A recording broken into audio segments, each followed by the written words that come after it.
Guna menciptakan rasa aman di kawasan industri dan menekan angka kriminalitas serta penyakit masyarakat, Polres Sumedang melaksanakan kegiatan rutin yang ditingkatkan dalam rangka operasi premanisme di wilayah hukum Polres Sumedang, khususnya di kawasan PT KHTEX dan Dwi Papuri, Kecamatan Jatinangor dan Cimanggung, Kabupaten Sumedang, Jawa Barat. Kapolres Sumedang dan Wakapolres Sumedang serta 109 personil gabungan dari berbagai satuan melaksanakan pengawasan di jalur pintu keluar kawasan pabrik PT KHTEX dan Dwi Papuri. Kapolres Sumedang AKBP Joko Dwi Harsono menyampaikan bahwa operasi ini bertujuan untuk menanggulangi dan menekan aksi premanisme serta potensi gangguan Kamtibmas terhadap karyawan di kawasan industri.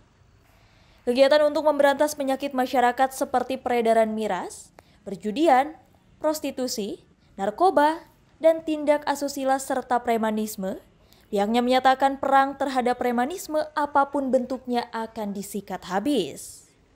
Kegiatan ini untuk meningkatkan kepercayaan publik melalui tindakan preventif dan represif yang terukur.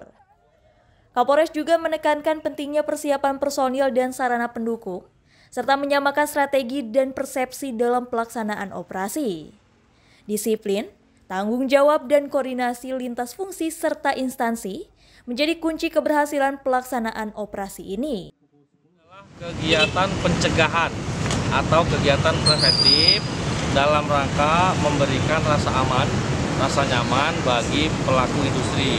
Ini kita ada di lingkungan PT KHTEX ya, di kawasan Cimanggung, Kabupaten Sumedang, kebetulan berbatasan dengan wilayah Kabupaten Bandung. Jadi kita lakukan kegiatan pencegahan karena kita sudah melakukan kegiatan represif sudah, tapi tidak hanya represif, tidak hanya langkah-langkah yang tegas, tapi juga mencegah lebih baik. Dari Sumedang, Jawa Barat, Ibnu Rosyad melaporkan.